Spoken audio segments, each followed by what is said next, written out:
நீங்க இங்க வந்து திராவிட மாடல், நாங்க தான் முன்னோடி, தமிழ் இந்தியாலேயே நாங்க தான் சிறப்பா இருக்கிறோம் காமிச்சிட்டு போது பக்கத்து ஸ்டேட்ல $15 பில்லியன் வருது. நீங்க இங்க என்ன பண்ணிருக்கீங்க, என்ன முதலீடுலாம் கொண்டு இருக்கீங்க கேள்வி வரும்போது இந்த இதுல சொல்லல, இது வரைக்கும் வாழ்க்கையில் இப்படி நடந்ததே இல்லை, இது மாதிரி பல முறை நடந்திருக்கு, ஆனா இதுதான் ஃபர்ஸ்ட் டைம். வருதுன்னு சொல்றாரு. வந்து குரு உபகாரம் மாதிரி ஆயிட்டா, நல்ல காலம் பிறகுன்னு சொல்றாரு. வரதை மட்டும் பேசுங்க, வந்தது மட்டும் பேசுங்க. கடந்த அதிமுக ஆட்சி 10 வருஷம் வாங்கின கடனை அதை விட அதிகமான கடனை இந்த 4 வருஷத்துல வாங்கிருக்காங்க.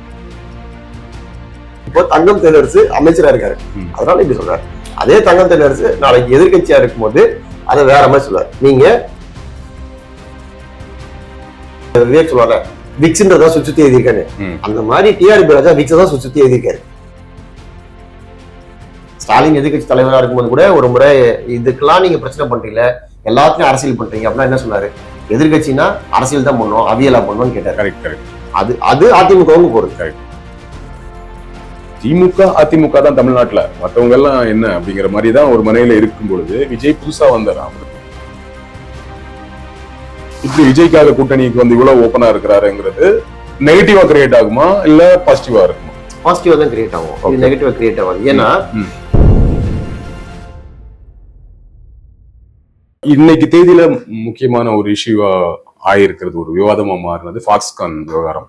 பொதுவாக கடந்த ஆட்சியிலையும் சரி, எடப்பாடி அவர்கள் வெளிநாடுகளுக்கு எல்லாம் போனாரு, நிறைய வெளிநாடு முதலீடுகள் வந்திருக்கு, நிறைய பேருக்கு வேலை வாய்ப்பு கிடைக்குங்கிறது எல்லா ஆட்சியிலையும் நடக்கிற விஷயம் தான். இந்த முறை திமுக அதை வெகு சிறப்பாக அதை சொல்லிட்டே இருந்தாங்க. நிறைய வந்திருக்கு, நிறைய கம்பெனிஸ் உள்ள வந்திருக்கு, நிறைய வேலை வாய்ப்பு கிடைச்சு சொல்லிட்டே இருக்கும். இந்த ஃபாக்ஸ்கான் விவகாரம் வந்து அப்படி ஒரு விஷயத்த நாங்க சொல்லவே இல்லை. 10,000 கோடி 14,000 பேருக்கு வேலை வாய்ப்புங்கிறதுலாம் முன்னாடி பேசின விஷயம். இப்ப ரீசெண்டா எந்த இதுவுமே நாங்க கொடுக்கல அப்படின்றது 10ஆம் தேதி இவங்க சொல்றாங்க, 13ஆம் தேதி அவங்க மறுப்பு தெரிவிச்சிடுறாங்க. ஆனாலும் இல்ல, ஃபாக்ஸ்கானுக்குள்ளே நிறைய கம்பெனிகள் இருக்கு, அது எங்களுக்கு சொன்ன கம்பெனி வேறங்கிற மாதிரி நம்ம அமைச்சர் சொல்லிட்டு இருக்காரு. எப்படி பாக்குறது? அது நீங்க போன வருஷம் 2024 அக்டோபர் 10ஆம் தேதி போல அவர்கள் ஃபாக்ஸ்கான்ல இருக்க யூசான் டெக்னாலஜிஸ் ஒரு கம்பெனி, அவங்க இங்க காஞ்சிபுரம் பக்கத்துல ஒரு 13,800 கோடி நினைக்கிறேன், அந்த கோடிக்கு ஒரு ப்ரொபோசல் கொடுக்குறாங்க. அதை கேபினெட்ல கிளியர் பண்றாங்க. அதைத்தான் இப்ப அறிவிச்சிருக்காங்க. அது 15,000 கோடி ஆயிடுச்சு. அது 13,000 சில்லறன்றது 15,000 கோடி ஆயிடுச்சு. அதைத்தான் அறிவிச்சதா, புது அறிவிப்பு கிடையாதுன்றதுதான் ஃபாக்ஸ்கான் சொல்றது. டிஆர்பி ராஜா அவர் ஐடி விங் செக்ரட்டரியா இருக்கிறதுனால சில நேரங்கள்ல வந்து தொழில்துறை அமைச்சரா வேலை செய்ய வேண்டியதா இருக்கு, சில நேரம் ஐடி விங் செக்ரட்டரியா வேலை செய்ய வேண்டியதா இருக்கு. அதனால அவர் வந்து இது ஒரு ட்வீட்டா போட்டார், புது முதலீடு ஒரு 15,000 கோடி அப்படின்னு. அது என்னன்னா இப்பதான் நாங்க ஃபர்ஸ்ட் டைம் சொல்றோம் அப்படின்னு கவர்மெண்ட் வந்து அதை டிஃபெண்ட் பண்ணுது. இந்த இதுல சொல்லல, இது வரைக்கும் வாழ்க்கையில் இப்படி நடந்ததே இல்லை, இது மாதிரி பல முறை நடந்திருக்கு, ஆனா இதுதான் ஃபர்ஸ்ட் டைம், அந்த மாதிரிதான் இது கவர்மெண்ட் உடைய ஒரு சர்க்கிள் தான். அந்த கம்பெனிக்காரனே சொல்லிட்டான் புது முதலீடு எதுவுமே கிடையாது. இதுக்கு நடுவில் ஆந்திரால விசாகப்பட்டினத்துல $15 பில்லியன் வந்து கூகுள்ல இருந்து ஒரு ஏஐ இன்வெஸ்ட்மெண்ட் வருதுன்னும் போது எல்லாரும் அதை பத்தி பேசும்போது, நீங்க இங்க வந்து திராவிட மாடல், நாங்க தான் முன்னோடி, தமிழ் இந்தியாலேயே நாங்க தான் சிறப்பா இருக்கிறோம் காமிச்சிட்டு போது பக்கத்து ஸ்டேட்ல $15 பில்லியன் வருது. நீங்க இங்க என்ன பண்ணிருக்கீங்க, என்ன முதலீடுலாம் கொண்டு இருக்கீங்க கேள்வி வரும்போது இந்த மாதிரி ஏதாவது ஒரு விஷயத்த காமிக்க வேண்டிய நிர்பந்தம் வரும். இப்ப நீங்க அன்புமணி ராமதாஸ் அவர்களுடைய ஸ்டேட்மெண்ட் எடுத்து பாத்தீங்கன்னா வருதுன்னு சொல்றாரு. வந்து குரு உபகாரம் மாதிரி ஆயிட்டா, நல்ல காலம் பிறகுதுன்னு சொல்றாரு. வரதை மட்டும் பேசுங்க, வந்தது மட்டும் பேசுங்கன்றாரு. அது ஃபேக்ட். நீங்க என்ன வந்துச்சு, நீங்க வந்து ஒரு வெள்ளை அறிக்கை வெளியிட்டீங்க. பிடிஆர் நிதியமைச்சர் அந்த போது ஆட்சிக்கு வந்த புதுசுல 2021 ஆட்சிக்கு வந்த உடனே ஒரு நிதிநிலை அறிக்கை ஒரு வெள்ளை அறிக்கை வெளியிட்டார். தமிழ்நாட்டுல எவ்வளவு கடன் இருக்கு, இன்னைக்கு எவ்வளவு கடன் இருக்கு. நீங்க கடன் எடுத்தீங்கன்னா கடந்த அதிமுக ஆட்சி 10 வருஷம் வாங்கின கடனை அதை விட அதிகமான கடனை இந்த 4 வருஷத்துல வாங்கிருக்காங்க. அதை நீங்க வந்து அமௌண்டா பார்க்க கூடாது, பர்சன்டேஜா தான் பார்க்கணும் அப்படின்னு தங்கம் தென்னரசு சொல்றாரு. அது எப்படி? நீங்க வந்து ஆளுங்கட்சியா இருந்தா அதை பர்சன்டேஜா பார்க்கணும், எதிர்கட்சியா இருந்தா அதை அமௌண்டா பார்க்கணும். நீங்க கலைஞர் டிவி, ஜெயா டிவில செய்தி பாத்தீங்கன்னு வச்சுங்களேன், ஆளுங்கட்சியா இருந்தா அவங்க என்ன பண்ணுவாங்கன்னா, சட்டசபையில் பிரச்சனைகளுக்காக, மக்கள் பிரச்சனைகளுக்காக குரல் எழுப்பிய போது எங்களை குண்டு கட்டாக வெளியேற்றினார்கள் அப்படின்னு சொல்லுவாங்க. அதுவே எதிர்கட்சியா இருந்தாங்கன்னு வச்சுங்களேன், அதாவது எதிர்கட்சியா தான் அப்படி சொல்லுவாங்க. ஆளுங்கட்சியா இருந்தா என்ன சொல்லுவாங்கன்னா, அவர் வந்து கூச்சல் குழப்பத்தில் ஈடுபட்டதால் அவர்கள் வந்து அவை காவலர்களால் வெளியேற்றப்பட்டனர். சம்பவம் ஒண்ணுதான். நீங்க வந்து ஆளுங்கட்சியில இருக்கீங்களா எதிர்கட்சியில இருக்கீங்களான்றத. இப்போ தங்கம் தென்னரசு அமைச்சரா இருக்காரு, அதனால இப்படி சொல்றாரு. அதே தங்கம் தென்னரசு நாளைக்கு எதிர்கட்சியா இருக்கும்போது அதை வேற மாதிரி சொல்றாரு. நீங்க கடந்த 10 வருஷமா 2011 இருந்து இந்த கவர்மெண்ட் வர வரைக்கும் அவர்கள் வாங்கிய கடனை விட கிட்டத்தட்ட 3 மடங்கு ஆயிடுச்சு. அப்போ ஒரு தனிநபர் மேல 2,09,000 என்னமோ கடன் இருக்கு ஒரு குடும்பத்து மேல அப்படின்னு பிடிஆர் சொன்னார் வெள்ளை அறிக்கையில. இன்னைக்கு 3 லட்சத்துக்கு மேல கடன் இருக்கு ஒவ்வொரு தனி நபர் மேலயும். அதனால பல மடங்கு கடன் வாங்கி இருக்கிறோம். இன்வெஸ்ட்மெண்ட் நீங்க அப்போ இதே மாதிரி ஒரு வெள்ளை அறிக்கை இப்ப வெளியிடணும்ல, நீங்க உங்களுக்கு எவ்வளவு கடன் இருக்கு, எவ்வளவு இன்வெஸ்ட்மெண்ட் வந்திருக்கு, இது எல்லாத்தையும் நீங்க சொல்லுங்க. ஆனா நீங்க இதை கேட்டா அதை சொல்றது, அதை கேட்டா இதை சொல்றது. நீங்க வந்து ஜியோ பாலிடிக்ஸ் காரணமா அமெரிக்கா, சைனா, இந்தியாவில நடக்கிற கம்பெனி 3த்துலயும் இருக்கிற கம்பெனிகள் வந்து இவங்களோட இன்வெஸ்ட்மெண்ட்டை வெளியில சொல்ல முடியாது அப்படின்னு சொல்றதெல்லாம் மக்கள் கிட்ட முடியாதுன்றதை சுத்தி இந்த விவேக் சொல்லுவாங்க விக்ஸ்ன்றதா சுத்தி எழுதியிருக்காரு. அந்த மாதிரி டிஆர்பி ராஜா விக்ஸ் தான் சுத்தி எழுதியிருக்காரு. இந்த எந்த ஸ்டேட்ல கடன் இல்ல, எந்த ஸ்டேட் கடனா இல்ல, எந்த கண்ட்ரி தான் கடன் வாங்கல, ஆனா எவ்வளவு வாங்குறீங்க, அந்த கடனை வாங்கி என்ன, அந்த கடனை வாங்கி வட்டி கட்டுறீங்களா இல்ல கடனை வாங்கி இன்வெஸ்ட்மெண்ட் பண்றீங்களா, அந்த இன்வெஸ்ட்மெண்ட் உண்மையிலேயே வேலை தொடங்கிருச்சா, அதுல வந்து பயனாளிகள் இருக்காங்களா, அவங்க நம்ம ஆட்கள் தானா. இப்போ இதே திமுக கவர்மெண்ட் தேர்தல் அறிக்கையில் என்ன சொன்னாங்கன்னா தொழிற்சாலைகள்ல 75% தமிழர்களுக்கு வேலை கொடுப்போம் அப்படின்னு சொன்னாங்க. நீங்க 4 வருஷம் ஆச்சுல எத்தனை தொழிற்சாலைகள்ல 75% தமிழர்கள் வேலை செய்யறான்றதை நீங்க உறுதி பண்ணிருக்கீங்க. இன்னைக்கு நீங்க எங்க பார்த்தாலும் பீகார் காலம் தான் நினைச்சிருக்கீங்க. இதே ஃபாக்ஸ்கான் நிறுவனத்திலேயே தொழிலாளர் பிரச்சனை வந்ததை நம்ம பார்த்திருக்கோம். இந்த ஃபாக்ஸ்கான் நிறுவனத்துடைய தொழிலாளர் பிரச்சனை இங்க மட்டும் இல்ல, உலகத்துல நிறைய இடங்கள் நாடுகள் நடத்துறாங்க, அங்கெல்லாமும் நிறைய தொழிலாளர் பிரச்சனைகள் வந்திருக்கு. சமீபத்துல ஒரு முறை இந்த வேலை நேரத்தை 9 மணி நேரத்துல இருந்து 12 மணி நேரமா உயர்த்துறோம், அதுவும் ஃபாக்ஸ்கான் தான். 12 மணி நேரமா உயர்த்துறோம்னு சொல்லி அதுக்கப்புறம் எல்லாரும் எதிர்ப்பு தெரிவிச்ச உடனே நீங்க வந்து பின்வாங்கிட்டீங்க. இது எப்படின்னா சும்மா அப்படி போட்டு பாக்குறது, யாரும் கண்டுக்கல, பெரிய எதிர்ப்பு வரலன்னா அப்படி விட்டுறது, எதிர்ப்பு வந்துச்சுன்னா உடனே ஒரு யூட்டர்னை போட்டுறது, யூட்டர்னை போட்டு யூட்டர்ன் போட்டதே வெற்றியா சொல்லிக்கிறது. மக்கள் பிரச்சனைகளை, மக்களுடைய கோரிக்கைகளை செவி சாய்த்து மக்கள் இது பண்ணி அதனால நாங்க வந்து யூட்டர்ன் போட்டோம்.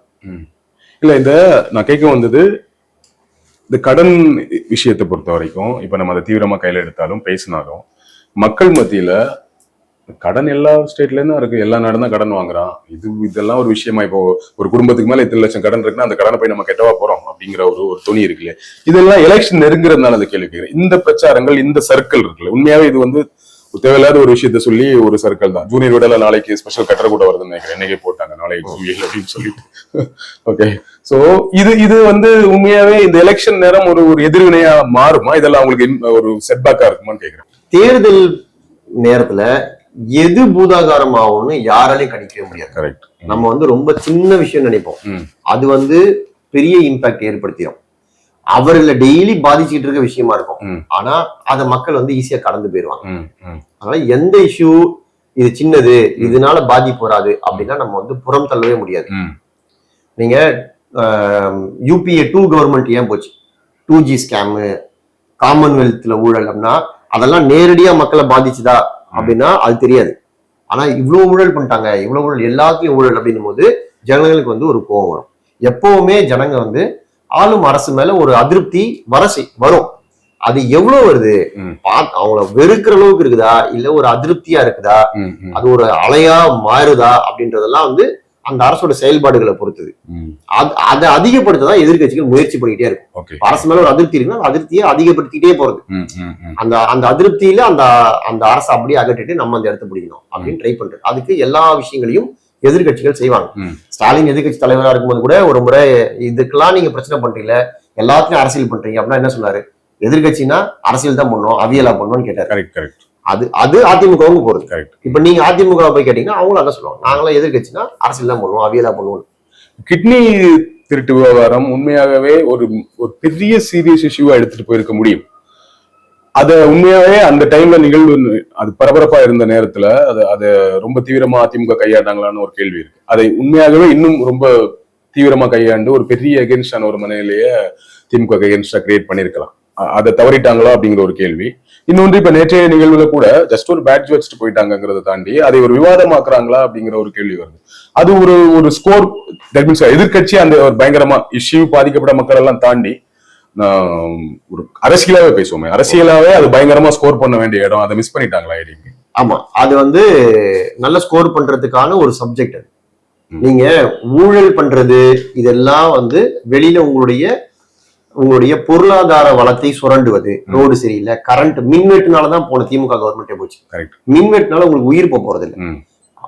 ஒரு அசௌகரியம், நிம்மதியா உழைச்சிட்டு வந்து வீட்டுல தூங்க முடியல, நோயாளிகள் வீட்டுல இருக்கும்போது அவஸ்தைப்படுறாங்க இதெல்லாம். ஆனா இது கிட்னி திருட்டுறது வழக்கமா என்ன சொல்லுவாங்க, அவன்கிட்ட போத கிட்னி திருடிடுவானே அப்படின்னு விளையாட்டுக்கு சொன்னதை உண்மையாவே கிட்னி திருடுற நிலைமைக்கு வந்துச்சு. அப்போ இது வந்து நீங்க ஒரு அரசியல் பிரச்சனையா கையில் எடுத்தா மிகப்பெரிய பிரச்சனையாக பூதாகாரமாக அதை வந்து ஆக்கி இருக்க வேண்டிய ஒரு விஷயத்த இவங்க அதை ரொம்ப சாதாரணமா ஹேண்டில் பண்ணி விட்டாங்க. அதை நம்ம விட்டுட்டோம், அப்படி விடக்கூடாது அப்படின்னு மறுபடியும் நினைச்சதுடைய விளைவாத்தான் இந்த கிட்னி ஜாக்கிரதைன்ற பேட்ஜ் போட்டுட்டு வந்திருக்கலாம். அவங்க ஏன் அந்த பேட்ஜ் போட்டு வந்தாங்க, அதை அவங்க அடுத்தடுத்த கட்டத்துக்கு எப்படி நகர்த்திட்டு போறாங்கன்னு நமக்கு தெரியாது. ஒரு பேட்ஜ் வந்து போடுறாங்க அப்படின்னா அதுக்கு பின்னாடி வந்து அடுத்தடுத்த கட்டத்துக்கு அதை நகர்த்தத்துக்கு ஒரு ஐடியா இருக்கும்னு தான் நான் நம்புறேன். அது இல்லாம சும்மா ஒரு நாள் பேட்ஜ் போட்டு ஒரு நாள் கூத்தா அதை விட்டாங்கன்னா அது பயன் இல்லை. அது இனிமே கூட இன்னும் கூட வரநாளுக்கு கூட அதை சிவியரா கையில எடுக்கலாம். ஆமா, நீங்க இன்னும் 5 மாசம் இருக்குங்க. 5 மாசத்துல இந்த கவர்மெண்ட் மேல மக்களுக்கு என்னெல்லாம் பாதிப்பு இருக்கோ எல்லா பாதிப்புகளை பத்தியும் பேசணும். அதுதான் ஒரு எதிர்கட்சியுடைய கடமை. அதுக்காகத்தான் உங்களுக்கு வந்து மக்கள் ஓட்டு போட்டிருக்காங்க. எதிர்கட்சி தலைவர்ன்றவர் கிட்டத்தட்ட முதலமைச்சருக்கு நிகரான ஒரு பதவி. அப்போ நீங்க மக்களுக்காக இந்த 4 வருஷம் ஆக்டிவா குரல் கொடுக்கலன்னா கூட மிச்சம் இருக்க 4-5 மாசம் வந்து ஆக்டிவா குரல் கொடுத்தே ஆகணும். விஜய் அந்த கரூர் விவகாரத்துல விஜய் பேசவே இல்லை. அந்த ஒரு வீடியோ மட்டும்தான். அவங்க கட்சிக்காரங்களும் எல்லாருமே கிட்டத்தட்ட தலைமறைவு 2 நாளைக்கு முன்னாடி தான் வந்தாங்க. அவர்கள் பேச வேண்டியதெல்லாம் சேர்த்து எடப்பாடி அவர்கள் பேசிட்டு இருக்காரு. பிரச்சாரத்துல, தினசரி பிரச்சாரத்துல அதை பேசிட்டே இருந்தாரு. சட்டசபைக்குள்ள போய் அது விவாதமாகுது, வெளிநடப்பு செய்யறாங்க, வெளியே வந்து ஒரு பிரஸ் மீட் கொடுக்கிறாருல்ல. இது நேரடியாகவே அவர் விஜய கூட்டணிக்குள்ள வரன்னு நினைக்கிறாருங்கிறது தெரியுது, வெளிப்படையாவே தெரியுது. உள்ள கட்சி கொடியினர் அவங்க பிரச்சாரத்துல வந்தது, அது ஏடிஎம்பி காரங்க தான் சொல்லி பண்ண வச்சாங்கிறது அது என்ன வேணா இருக்கட்டும். பட் இந்த நிகழ்வுகள் எல்லாம் பார்க்கும்போது இவர் வெளிப்படையா விரும்புறாரு அப்படிங்கிறது தெரியுது. இந்த வெளிப்படைத்தன்மை, ஏடிஎம்கே இவ்வளவு பெரிய கட்சி, திமுக அதிமுக தான் தமிழ்நாட்டுல, மத்தவங்க எல்லாம் என்ன அப்படிங்கிற மாதிரிதான் ஒரு மனையில இருக்கும் பொழுது விஜய் புதுசா வந்தாரு. அவரு ஜஸ்ட் ஒரு புதிய பிளேயர் வந்திருக்காரு. ஒரு டீம்ல புதுசா ஒரு பிளேயர் வர்ற மாதிரி அந்த ஒரு பிளேயர் தனக்கு இருந்தா நல்லதா இருக்குங்கிறது இந்த அளவுக்கு இறங்கி போன்னு நினைக்கிறாருல. ஆக்சுவலி ஸ்ட்ராட்டஜியை யோசிச்சு பார்த்தா அது தேவை இருக்கு, வெற்றி வாய்ப்பு அதிகமா இருக்கிறது, அவர் அதை எடுக்கிறாரு நினைக்கிறேன். ஆனா இந்த செயல்பாடு என்ன மாதிரி இம்பாக்ட் கிரியேட் பண்ணும்? ஒரு ஏடிஎம்கே கட்சி தலைவர் இப்படி விஜய்க்காக கூட்டணிக்கு வந்து இவ்வளவு ஓப்பனா இருக்கிறாருங்கிறது நெகட்டிவா கிரியேட் ஆகுமா இல்ல பாசிட்டிவா இருக்குமா? பாசிட்டிவா தான் கிரியேட் ஆகும், இது நெகட்டிவா கிரியேட் ஆகாது. ஏன்னா அரசியல் நேரத்துல உங்களுக்கு எங்கெங்கெல்லாம் சப்போர்ட் கிடைக்குதோ எல்லா சப்போர்ட்டையும் சேர்த்துக்கிறது தான் ஒரு அறிவார்ந்த தலைவருடைய அழகு. அதை வந்து அது ஒரு தப்பான ஸ்ட்ராட்டஜி. யாருமே தேவையில்ல, நான் தனியா நிக்கிறேன் அப்படின்றது வந்து, நீங்க ஒரு போருக்கு போறீங்க, போருக்கு போகும்போது தன்வினையும் மாற்றான் வினையும் துணை வழியும் எல்லாம் தெரிஞ்சுதான் நீங்க ஒரு போருக்கு போகணும். அதனால நீங்க விஜய் கூப்பிடுறது தப்பு கிடையாது. இப்போ நான் இதே திமுக சைடு கேட்கிறேன். திமுக ஆட்சியில் இருக்கக்கூடிய கட்சி, 4 ஸ்ட்ராட்டஜி கம்பெனியை வேலைக்கு வச்சிருக்க கட்சி, மறுபடியும் இன்னொரு 15-20 வருஷத்துக்கு நாங்க தான் ஆள போறோம் அப்படின்னு முதலமைச்சர் நிறைய இடங்கள்ல சொல்றாரு. அப்படிப்பட்ட கட்சி நீங்க ஏன் மருது அழகராஜ்னு ஏடிஎம்கே வந்து ஒரு ஆளை சேர்த்துக்கிறீங்க? ஏன் மைத்ரேயன் ஒரு ஆளை சேர்த்துக்கிறீங்க? இப்போ இதெல்லாம் நீங்க அன்வர் ராஜான்னு ஒரு ஆள் வரும்போது ஏன் சேர்த்துக்கிறீங்க? இப்ப அன்வர் ராஜாவுக்கு எத்தனை லட்சம் ஓட்டு இருக்கு? மைத்ரேயன் சொல்லி எவ்வளவு லட்சம் பேர் ஓட்டு போட போறாங்க? மருது அழகராஜ் பக்கம் பக்கமா எழுதி எவ்வளவு லட்சம் பேர் படிக்க போறாங்க? ஏன் சேர்த்துக்கிறீங்க? நீங்க இவ்வளவு ஸ்ட்ராங்கா இருக்கீங்கல்ல, யாரும் வராதீங்க போங்கன்னு சொல்ல வேண்டியதானே. ஒரு நபர் இல்ல மருது அழகராஜ் அதை சேர்த்துக்கிட்டீங்கன்னா அவருக்கு காரசாரமா 2 அறிக்கை எழுதி கொடுத்தா கூட நமக்கு பயன்பட போகுது. இன்னொன்று, ஒவ்வொருத்தருக்கு பின்னாடி ஒரு சமூகம் இருக்கு, அவங்களுக்கு ஒரு பலம் இருக்கு, அவங்க ஒரு வேல்யூ அடிஷன்.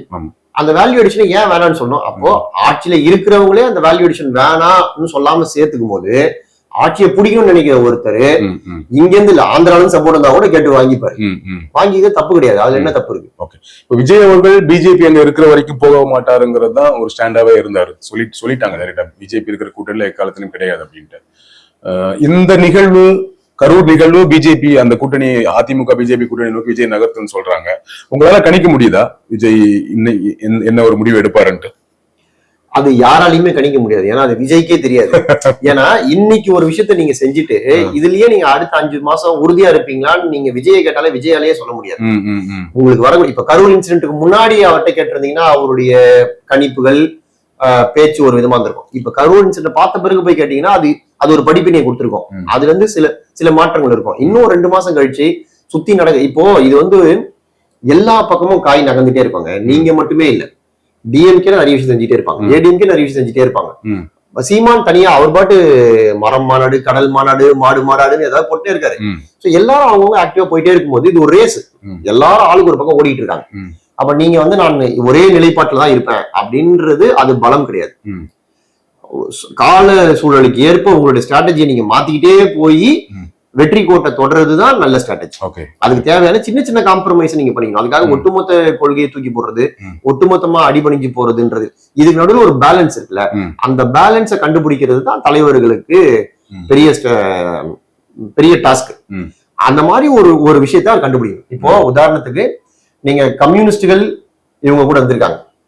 அப்ப காங்கிரஸ் இருக்கும்போது காமன் மினிமம் ப்ரோக்ராம்னு வச்சுக்கோ, நாங்க வந்து காமன் மினிமம் ப்ரோக்ராம் படி நடக்கணும்ன்ற உடன்பாட்டுல தான் இந்த இடத்துல சேர்ந்திருக்கோம். இந்த மாதிரி பல விஷயங்களை ஆல்ரெடி கண்டுபிடிச்சு வச்சிருக்காங்க. அதனால நாளைக்கு நீங்க ஏன் பிஜேபி கூட சேர்ந்துட்டு ஒரு காமன் மினிமம் ப்ரோக்ராம் வச்சிருக்கோம், அதன்படி அவங்க செயல்படணும் ஒத்துக்கிட்டதுனால அவங்க கூட சேர்ந்திருக்கேன் அப்படின்னு ஏன் சொல்லக்கூடாது? இந்த மாதிரி 1000 விஷயம் சொல்லலாம். அரசியல்ல எது வேணாலும் எப்ப வேணாலும் நடக்கும். கேரளால காங்கிரஸும் கம்யூனிஸ்டும் தான் பரம எதிரி, ஆனாலும் இந்திய கூட்டணியில தானே இருக்காங்க. அதனால அதெல்லாம் நடக்கும். தமிழ்நாட்டுல இன்னும் திமுகவும் அதிமுகவும் மட்டும்தான் கூட்டணி வச்சுக்கல. ஒருவேளை பிஜேபி வேகமா வளர்ந்ததுன்னா நாளைக்கு திமுக அதிமுக ஒரே அணியில இருந்து பிஜேபி கூட சண்டை போற நிலைமையும் வரலாம். நம்ம இன்னைக்கு வந்து அப்படிலாம் வராதுன்னு நினைச்சுக்கிட்டு இருக்கோம். எது வேணாலும் எப்ப வேணாலும் நடக்கலாம். அதனால விஜய் தொடர்ந்து அரசியல்ல இருக்கணும், நம்ம ஒரு வலுவான ஃபேக்டரா இருக்கணும்னு நினைச்சாருன்னா அவர் வந்து நான் தனியா தான் இருப்பேன் அப்படின்றது, நீ தனியா கூட இருங்க, ஆனா இன்னும் கொஞ்சம் கட்சியை வலிமையாக்கிக்கிட்டு நீங்க எலெக்ஷனுக்கு போகணும். இன்னைக்கு இருக்கிற கட்சி வலிமை பத்தாது. இப்படியே நீங்க எலெக்ஷனுக்கு போனீங்கன்னா கஷ்டம். எலெக்ஷன்றது ஒரு பெரிய போர். நம்ம எலெக்ஷனா ஏதோ நிக்கிறோம் ஜெயிச்சிரோம்ல, நீங்க வேட்புமனு தாக்கல் பண்றதுல ஆரம்பிச்சு ஓட்டு டிக்ளேர் பண்ற வரைக்கும் அந்த ஓட்டு பெட்டியை பாதுகாக்கிறதுக்கு நீங்க ஒரு 4 பேரை போட்டிருப்பீங்களா கூடவே, போலீஸ் தான் பாதுகாக்குது. இருந்தாலும் இந்த கட்சிக்காரங்கள ஏன் அது வாசல்ல போய் நின்று ஓட்டு பெட்டியை இது பண்ற வரைக்கும். இதுக்கே ராகுல் காந்தி சொல்றாரு, ஓட்டை திருட்டாங்க, வாக்காளர் பட்டியல் தூக்கிட்டாங்க, ஓட்ட மாத்திட்டாங்க, எவ்வளவு பிரச்சனைகள் நம்ம பாத்துக்கிட்டு இருக்கோம். அதனால அரசியல்ன்றது சாதாரண சின்ன பசங்க விளையாட்டு இல்லை. அதனால நீங்க இதுதான் என் நிலைப்பாடு, இப்படியேதான் இருப்பேன் 5 மாசத்துக்கு அப்படின்னு சொல்ல முடியாது. அது மாறும். அது மெல்ல மெல்ல அதிமுக பக்கம் ஏதோ ஒரு வகையில அதிமுக பக்கம் போவார் அப்படின்னு நான் என்னோட கணிப்பு. நயினார் நாகேந்திரன் சுற்றுப்பயணத்தை ஆரம்பிச்சிட்டாரு. தமிழகத்தில் ஒரே சுற்றுப்பயணங்களா தான் இருக்கு. விஜய் ஒரு பெரும் சுற்றுப்பயணத்தை ஆரம்பிச்சு ஒரு சோகமான முடிவுக்கு அப்புறம் இப்போ தற்காலிகமா நிறுத்தி வச்சிருக்காரு. எடப்பாடி அவர்கள் தொடர்ந்து செஞ்சுட்டே இருக்காரு. இப்போ நயினார் நாகேந்திரன் ஆரம்பிச்சிருக்காரு. இந்த நயினார் நாகேந்திரன் பயணம் நீங்க என்ன சொன்னாலும் பிஜேபிக்கு தமிழகத்துல ஒரு நெகட்டிவ் இமேஜ் ஒண்ணு இருக்குல்ல, பெருவாரியா இருக்கக்கூடிய இமேஜுக்கு நடுவுல தான் அவர் இந்த வேலையை செய்ய வேண்டியது இருக்கு. இந்த பயணம் என்ன மாதிரியான ஒரு ஆடட் அட்வான்டேஜா ஏடிஎம்கே கூட்டணிக்கே வரும்? பிஜேபிங்கிறத தாண்டி ஏடிஎம்கே கூட்டணிக்கு இது ஒரு பிளஸ்ஸா மாறுமா? ஏடிஎம்கே கூட்டணியில அதிமுக பாஜக தொண்டர்களுக்கு இடையில் ஒரு இணக்கம் ஏற்படுறதுக்கு இந்த பயணம் எல்லாம் பயன்படும். அத மக்கள் ஏத்துக்கிறாங்க இல்ல அது வேற. அமித்ஷா ஏன் 1 வருஷத்துக்கு முன்னாடி அதிமுக கூட இருக்க டீல சீல் பண்றாரு அப்படின்னா, உங்களுக்கு சண்டையெல்லாம் இருந்தா கூட 2 மாசம் சண்டை போட்டு கொஞ்சிருங்க. இப்ப ஜெயக்குமார் என்ன சொன்னாரு, நான் தோக்குறாளாங்க, பிஜேபி கூட சேர்ந்ததுனால நான் தோத்து போயிட்டேன் அப்படின்னு சொன்னாரு. இது அவர் சொல்லிட்டாரு. இந்த மாதிரி நிறைய இடத்துல நிறைய பிரச்சனைகள் இருக்கும், இதெல்லாம் இந்த 2-3 மாசத்துல பேசி தீத்துருங்க, தீத்துட்டு வேலையை பார்க்க ஆரம்பிங்க அப்படின்றதுதான் அவ்வளவு சீக்கிரம் டீல சைன் பண்ணாங்க. இந்த பிரச்சாரங்கள் போகும்போது இவர் எடப்பாடியார் போகும்போது அதுல பிஜேபி காரங்க கலந்துப்பாங்க, ஒரு நயினார் நாகேந்திரன் போகும்போது அதுல அதிமுக காரங்க கலந்துப்பாங்க. நீங்க கிரவுண்ட் லெவல்ல யோசிச்சு பாருங்க. இப்ப வாணியம்பாடியில ஒரு கூட்டம் நடக்குது அப்படி போனா வாணியம்பாடியில இருக்க பிஜேபி காரங்களும் அதிமுக காரங்களும் கலந்து பேசி அதுக்கான நிகழ்ச்சி ஏற்பாடுகளை செய்யும் போது சின்ன சின்ன கசம்புகள் ஃபிரிக்ஷன்லாம் இருந்தா கூட, அது சரியா போலன்னா கூட அது மேல இவங்க கட்சிக்கு இவங்க சொல்லுவாங்க, அவங்க கட்சிக்கு அவங்க சொல்லுவாங்க, அதை கூப்பிட்டு சமாதானம் பண்ணுவாங்க. அப்படி அப்படியே அந்த பிரச்சனைகள்லாம் சுமூகமா முடிச்சு வைப்பாங்க. நீங்க எலெக்ஷனுக்கு போறதுக்கு முன்னாடி இவங்க ஆளுக்கு ஒரு பக்கம் ஊரை சுத்தி வந்துட்டாங்கன்னா இந்த கீழே இருக்க பிரச்சனைகள்லாம் ஓரளவு சுமூகமாயிடும். எலெக்ஷன் நேரத்துல வேலை செய்யறதுக்கு ஸ்மூத்தா இருக்கும். மக்கள் அதை நம்புறாங்க, ஓட்டு போடுறாங்க, அதெல்லாம் 2வது. இதோடைய முக்கியமான விஷயம் வந்து அவங்க 2 கட்சிக்குள்ள இணக்கத்தை ஏற்படுத்துது. ஏன்னா கட்சிகளுக்குள்ள கெமிஸ்ட்ரி இல்லைன்னு வச்சுக்கோங்களேன். கெமிஸ்ட்ரி வந்து மக்களும் ஏத்துக்கணும் அந்த கூட்டணியை, கட்சிக்காரங்களும் வேலை செய்யணும். இப்ப இவங்க கூட போய் தலைமை கட்சி வச்சு நான் ஏங்க இந்த கூட்டணிக்கு வேலை செய்யணும்னு சொல்லிட்டு ஒரு அதிமுக காரரோ இல்ல பிஜேபி ஆளோ வீட்டுல படுத்துக்கிட்டாங்க போவே இல்லைன்னு வச்சுக்கோங்களேன், அதுக்கு வேலை செய்யறதுக்கு ஆளே இருக்காது. முடிஞ்சுது. அப்ப நீங்க வேலை செய்யணும். இது வந்து எக்ஸாம் தான். நீங்க நல்லா படிச்சு எக்ஸாம் எழுதினாதான் ரிசல்ட் எதிர்பார்க்க முடியும். நீங்க எக்ஸாமுக்கே போல எழுதவே இல்லைன்னா அப்ப நிறைய இடத்துல வந்து இந்த உட்கட்சி பஞ்சாயத்து கட்சிகளுக்குள்ளேயே வரும். திமுகலையோ அதிமுகலையோ ஒரு கோஷ்டிக்கு சீட்டு கொடுத்தாங்கன்னா இன்னொரு கோஷ்டியே வேலை செய்யாது. அப்படி இருக்கும்போது உங்க தொகுதியில நீங்க இப்போ ஒருவேளை இப்ப திருவள்ளூர், ஆவடி, அம்பத்தூர் அந்த தொகுதியில ஒரு அதிமுக சீட்டு கிடைக்கும் நம்பி இருக்காரு, நம்பி வேலை செஞ்சுட்டே இருக்காரு. திடீர்னு அங்க பிஜேபி சீட்டு கொடுத்துட்டாங்கன்னு வச்சுக்கலாம், அவர் சுத்தமா வேலையை ஆஃப் பண்ணிட்டாரு அப்படின்னா அதுவும் பாதிப்பு ஏற்படுத்தும். நெகட்டிவா வேலை பார்க்கிறாருனாலும் பாதிப்பு ஏற்படுத்தும். அப்போ இது ரெண்டுத்தையும் தடுத்து அவர் கூட சேர்ந்து வேலை செய்யுங்க அப்படின்னு அவர் சமாதானம் பண்ணி களத்துல இறக்கி விடுறதுக்கு ஒரு வேலை செய்யணும்ல, அதெல்லாம் இந்த சமயங்கள்ல நடக்கும். இந்த பயணம் இது இப்படி ஒரு ஆங்கிள் யோசிச்சுதான் நயினார் இந்த பயணத்தை முன்னெடுத்திருக்கிறாரா, அல்லது அண்ணாமலைக்கு கவுண்டரா ஒண்ணு பண்ணணுங்கிறதுக்காக முன்னெடுத்திருக்காருன்னு பாக்குறீங்களா? அண்ணாமலைக்கு கவுண்டரா நான் இதை பார்க்கல. ஏன்னா அவர் இப்ப மாநில தலைவர். எலெக்ஷன் முன்னாடி எல்லா முக்கிய கட்சிகளோட தலைவர்களும் மக்களை சந்திக்கணும். இன்னைக்கு வரைக்கும் நம்ம அப்படியே வீட்லயே உட்காந்து நான் ஓட்டு கேட்கறேன், நீங்க ஓட்டு போடுங்க, வீட்டுல உட்காந்து ஆன்லைன்ல ஓட்டு போடுங்கிற சிஸ்டம்க்கு நம்ம இன்னும் வரல. இப்ப வரைக்கும் நம்ம கிரவுண்டுக்கு போய் ஓட்டு கேட்கறோம், மக்களும் கிரவுண்டுக்கு வாக்குச்சாவடியில் நின்று ஓட்டு போறாங்க. இந்த சிஸ்டம் தான் இருக்கிறோம். இந்த சிஸ்டம் இருக்கிற வரைக்கும் தலைவர்கள் வீடு வீடா போய் தான் ஆகணும். வீடு வீடா போக முடியலன்னா கூட வீதி வீதியா போகணும். வீதி வீதியா போக முடியலன்னா கூட ஊரா போகணும். ஊருக்கு போக முடியல கூட அட்லீஸ்ட் அந்த ஜோனுக்காவது போகணும். அதுக்கப்புறம் இது கூட போலன்னா அட்லீஸ்ட் உனக்கு ஏன் நான் ஓட்டு போடணும். அதனால அது ஒரு முக்கியமான கட்சி, மத்தியில் ஆட்சியில் இருக்கக்கூடிய கட்சின்றதுனால நாமளும் சுற்றுப்பயணம் போகணும்னு அவர் போறாரு. எல்லாரும் போலாம், சின்ன சின்ன கட்சிகள் கூட போலாம். என்ன சில பேர் போக மாட்டாங்க. ஏன் போக மாட்டாங்கன்னா அவங்க கிட்ட கட்டமைப்பு இருக்காது, அவங்களுக்கு அதுக்கான தேவை இருக்காது. நீங்க ஒரு சின்ன கட்சின்னு வச்சுங்களேன், அவங்க சுற்றுப்பயணம் எங்க போவாங்க? அதுவும் 2 ஊர்லயோ ஒரு மாவட்டத்திலயோ இருக்கிற கட்சியா இருந்தா அவங்க அங்கேயே தெருமுனை கூட்டம் அது இதுன்னு ஆக்டிவிட்டி பண்ணிட்டு தான் இருப்பாங்க. அவங்க சுற்றுப்பயணம் போக வேண்டிய அவசியம் இல்லை. திமுக ஒரு மிகப்பெரிய கட்சி, இங்க கும்மிடிப்பூண்டியில ஆரம்பிச்சு கன்னியாகுமரி வரைக்கும் சுற்றுப்பயணமும் அந்த தலைவரோ அவங்களுடைய அடுத்த தலைவர்களோ சுற்றுப்பயணம் போக வேண்டியிருக்கு, ஒரு அவசியம் இருக்கு. நீங்க சின்ன சின்ன கட்சிகள், ஜாதி கட்சிகளுக்கோ ஒரு சின்ன கட்சிக்கோ அந்த சுற்றுப்பயணங்கள் அவசியம் இல்லை. இப்ப நீங்க பாமக வட மாவட்டங்கள்ல மட்டும் இருக்கக்கூடிய கட்சியா இருந்தாலும் அன்புமணி ராமதாஸ் சுற்றுப்பயணம் போனார், நடைபயணம் போறாரு. அவரு நடைபயணம் நீங்க கன்னியாகுமரி போக மாட்டாரு, அவருக்கு அங்க ரெலவன்ஸ் அவருக்கு எங்க ஓட்டுமோ அங்க போவார்.